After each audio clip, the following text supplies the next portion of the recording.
اس کو بار بار ریپیٹ کریں، اس کا مطالعہ کریں، کہیں غلطی نہ ہو، تو 80 دفعہ مطالعہ کیا گیا، 80 دفعہ ہی شاگردوں نے، اسٹوڈنٹس نے غلطیاں نکالی، تو آپ نے فرمایا بھائی اس کو چھوڑ دو، صرف اللہ کے کلام کا حق ہے کہ جو غلطی سے پاک ہے، کہ اس میں کوئی غلطی نہیں ہے، ادروائز جتنی بھی دنیا کی بکس ہیں ان میں غلطی کا امکان ہے، تبدیلی کا امکان ہے۔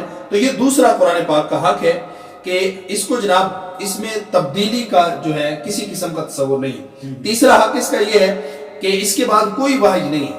اگر کوئی شخص قادیان سے اٹھ کر یہ بکواس کرے کہ ٹیچی آتا ہے میرے پاس وحی لے کر، تو ہم اس کو دنیا کا سب سے جھوٹا شخص سمجھیں گے کہ یہ دنیا کا سب سے جھوٹا آدمی ہے۔ اللہ کے کلام کے بعد، اس وحی الہی کے بعد کسی وحی کا تصور نہیں ہے۔ اور اسی طرح جناب چوتھا اس کا حق ہے کہ اس کو تلفظ کے ساتھ صحیح پڑھا جائے، اس کی ادائیگی صحیح ہو۔ اگر کوئی آدمی ایسا ہے کہ وہ صحیح نہیں پڑھ سکتا، اڑ کے پڑھتا ہے، تو اللہ خالق کائنات اس کو ڈبل ثواب عطا فرمائے گا۔ قرآن مقدس ایک ایسی کتاب ہے، اگر آپ دیکھ کے پڑھیں تو آپ کو زیادہ ثواب ملے گا، چونکہ عالم دین کا چہرہ دیکھنا ثواب ہے، کعبہ شریف کی زیارت کرنا ثواب ہے، والدین کا چہرہ دیکھنا ثواب ہے، اور قرآن پاک کو دیکھ کر پڑھنا، قرآن پاک کے صحیفہ جو ہمارے پاس کتابی شکل میں اس کی زیارت بھی ہمارے لیے عبادت ہے، کہ وہ اللہ کا کلام ہے۔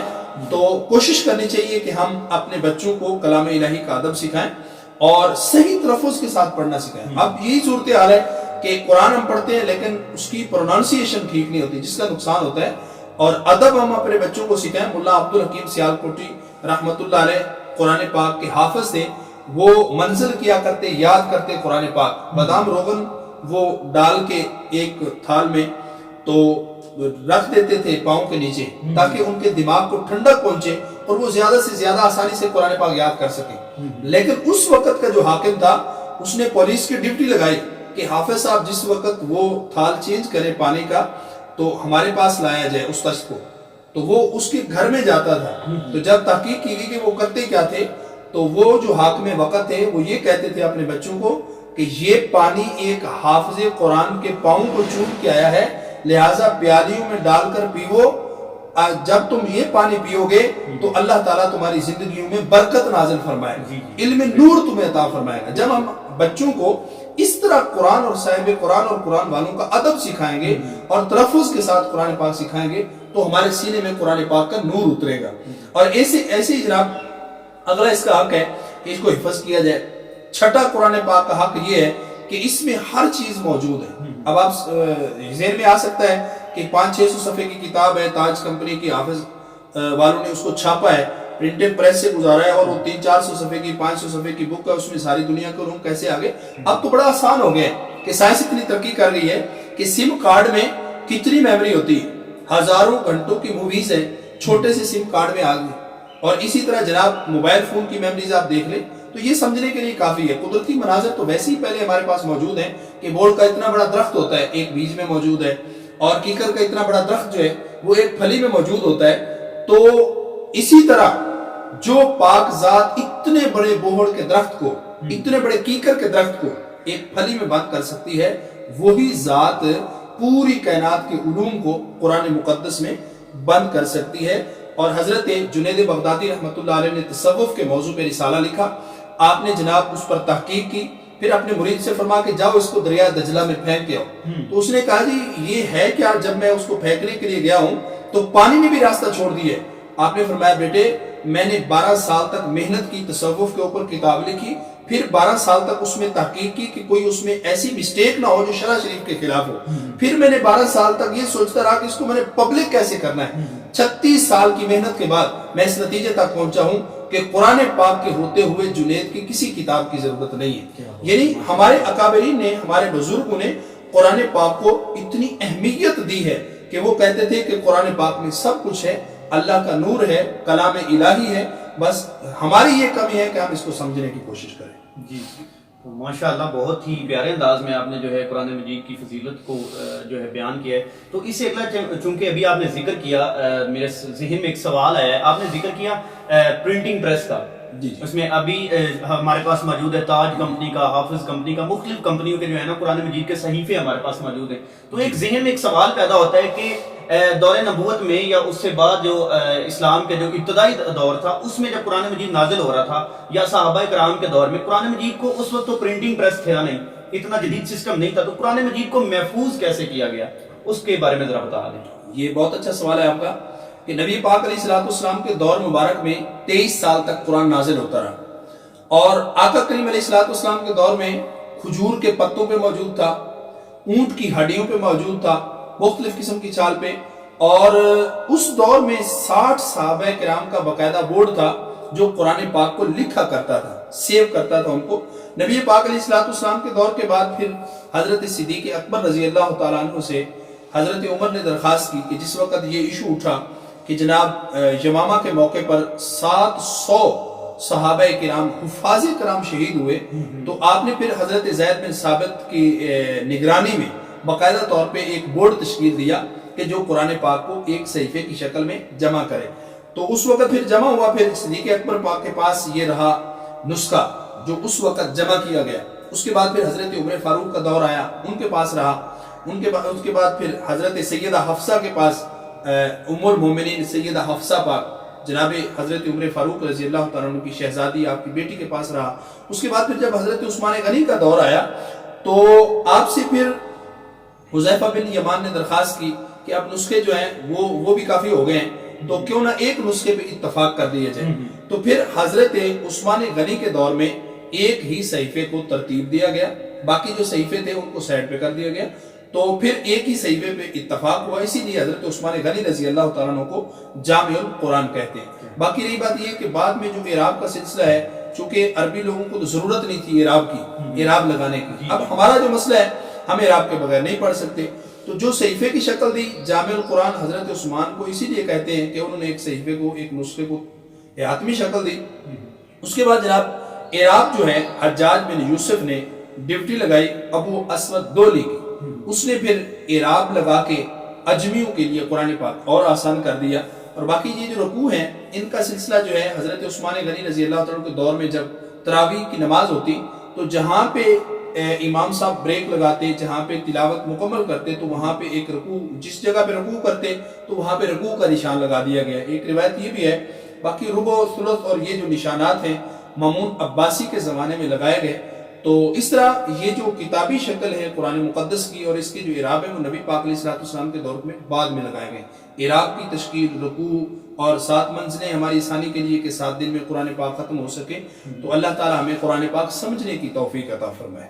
جی ماشاءاللہ، بہت پیارا انداز میں آپ نے بتایا. اچھا، ابھی آپ نے بات کی کہ سمجھنا، قرآن مجید کو سمجھنا، تو ایک سوال یہ پیدا ہوتا ہے کہ جو ہمارے بچے قرآن مجید حفظ کرتے ہیں، جی تو جب وہ مدرسے میں جاتے ہیں تو ان کی ایج بہت کم ہوتی ہے، وہ قرآن مجید کو پہلے ناظرہ پڑھتے ہیں، پھر اس کو حفظ کرتے ہیں، تو کیا وہ حفظ کرنے کے ساتھ ساتھ ان کو قرآن مجید کو سمجھنے کی کتنی ضرورت ہے؟ قرآن مجید کی تفسیر کے بارے میں انہیں معلوم ہونے کے بارے میں آپ کا کیا خیال ہے کہ جو حفاظ کرام ہیں، ہمارے حافظ صاحبان ہیں، قرآن مجید کی سمجھ ان میں کتنی ہونی چاہیے؟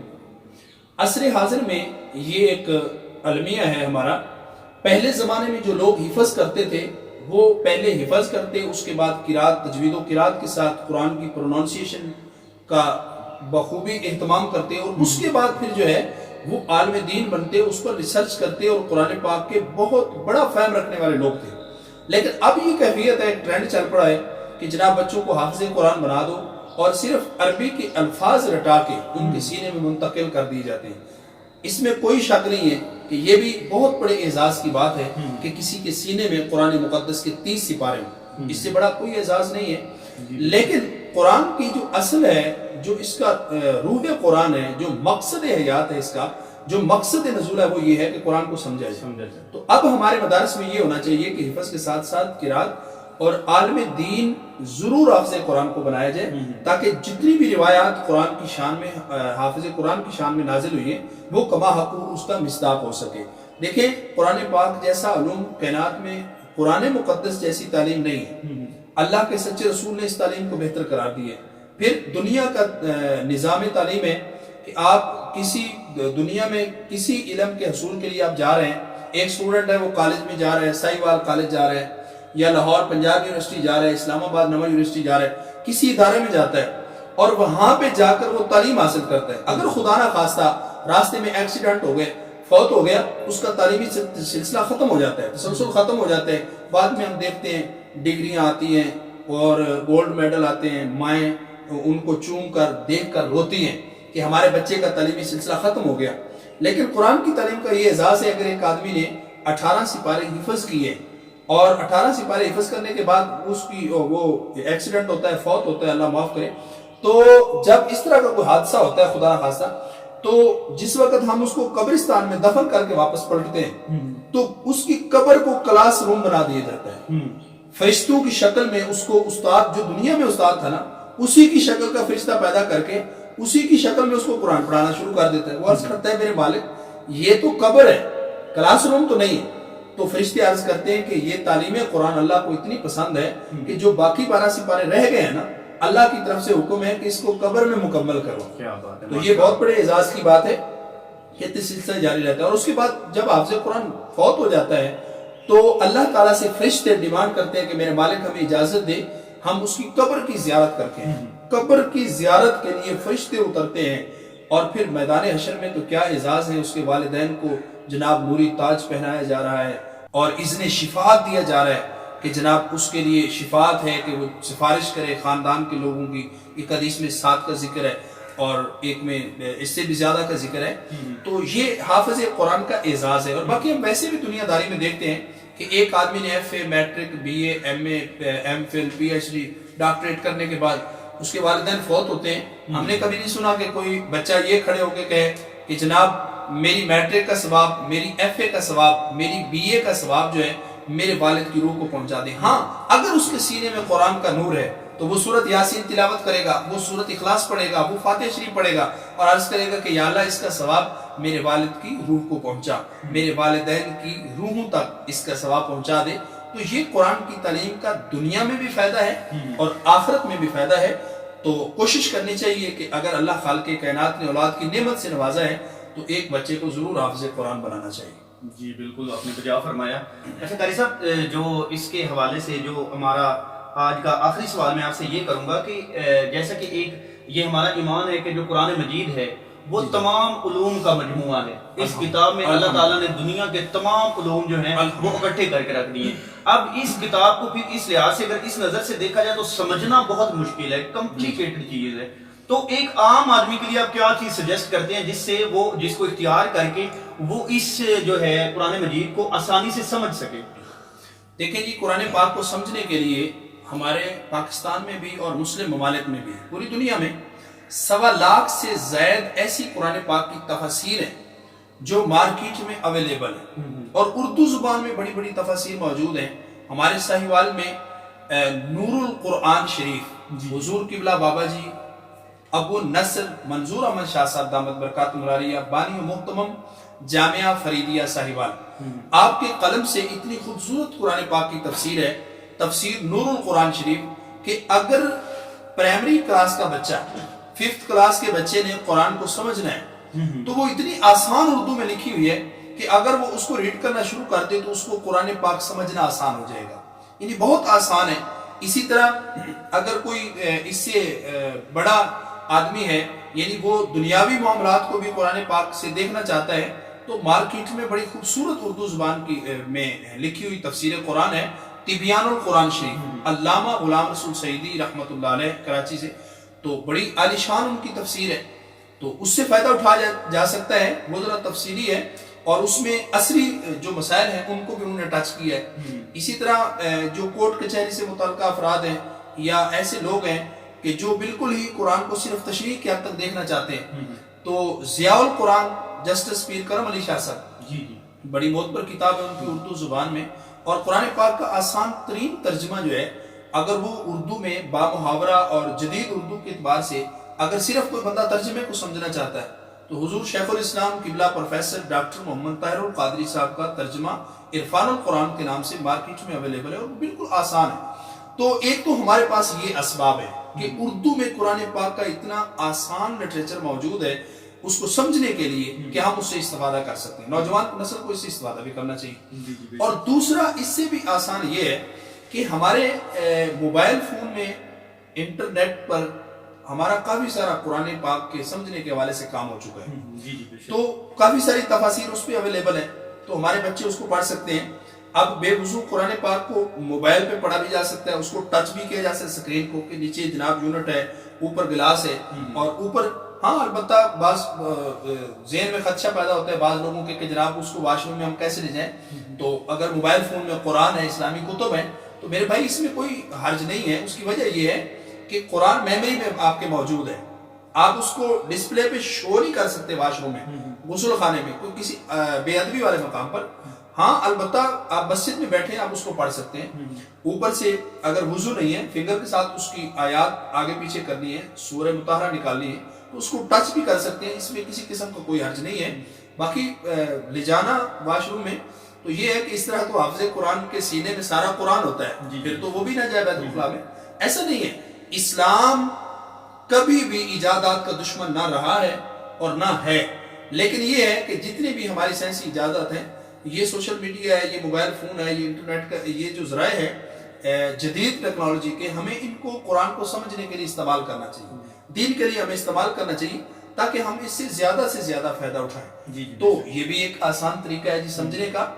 اردو کی تفاسیر مارکیٹ میں، لیکن کوشش کرنی چاہیے کہ وہ تفاسیر لینی چاہیے جو انتہائی محقق عالم دین نے لکھی ہوں، جس میں کسی قسم کا جو ہے نا وہ کوئی تفریق نہ ہو اور تحقیقی مواد ہو اس میں، یعنی اکابرین سے ہٹ کر اس کا کوئی ترجمہ نہ کیا جائے. اور اسی طرح جناب موبائل فون سے بھی چونکہ تفاسیر اس میں اویلیبل ہوتی ہیں، اس سے بھی فائدہ اٹھایا جا سکتا ہے. اللہ پاک ہمیں سمجھنے کی قرآن پاک کو توفیق عطا فرمائے. جی ماشاءاللہ.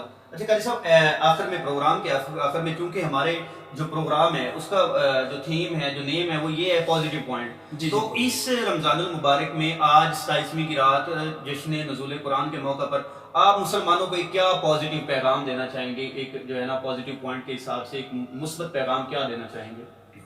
دیکھیں جی، ایک تو آپ کا یوٹیوب چینل جو ہے، یہ پیج آپ کا پازیٹیو پوائنٹ، یہ انتہائی خوبصورت ہے. پہلے تو میں آپ کو اس حوالے سے ہدیہ تبریک پیش کرتا ہوں کہ یہ آپ کا نام بہت اچھا ہے. دوسری بات یہ ہے کہ آپ نے یہ قرآن پاک جشن نزول قرآن کے حوالے سے 27ویں کے موقع پہ بہت اچھا پروگرام کیا ہے. دیکھیں ہمارے بچوں تک یہ آواز سوشل میڈیا کے ذریعے ہم نے لوگوں تک پہنچانے، ہم یہ اس میں جتنا گند ہے اس کو آپ مسلمان کر دیں، اس کو صاف کر دیں، اور اس میں قرآن کی ترویج و اشاعت ہو، اسلام کے مسائل لوگوں تک پہنچے، تو اس کو ایک بہترین تبلیغ کا آپ ذریعہ بنا لیں. یہ آپ نے بہت اچھا کیا ہے.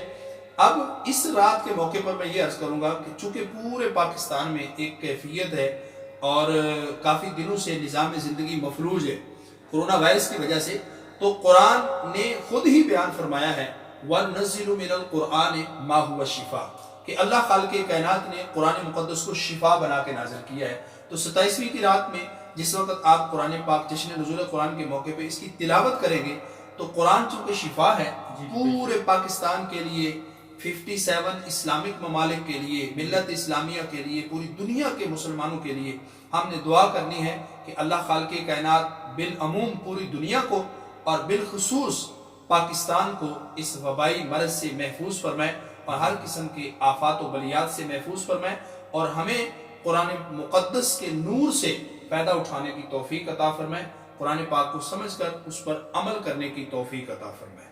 جی ماشاءاللہ، بہت شکریہ. آپ نے بڑے ہی خوبصورت انداز میں جو آج کے ہمارے سوالات تھے قرآن مجید کی فضیلت کے حوالے سے ان کا جواب دیا ہے. امید ہے جو ہمارے ویورز اس وقت ہمارے پروگرام کو دیکھ رہے ہیں اور جو بعد میں دیکھیں گے انہیں اس پروگرام سے بہت استفادہ ہوگا. تو ناظرین، یہ تھا ہمارا آج کا پروگرام پازیٹیو پوائنٹ، جس میں ہمارے اس پروگرام میں ہم آپ کی ملاقات کرواتے ہیں مختلف مکاتب فکر کے لوگوں سے، اور ان سے ان کی جو ہے فیلڈ ہے اس کے ریلیٹڈ ہم ان سے پازیٹیو پوائنٹ، پازیٹیوٹی جو ہے اس کے اوپر بات کرتے ہیں. تو انشاءاللہ نیکسٹ ٹائم نیکسٹ ایپیسوڈ میں کسی اور شخصیت کے ساتھ ہماری ملاقات ہوگی. تب تک کے لیے اجازت دیجیے. اللہ حافظ.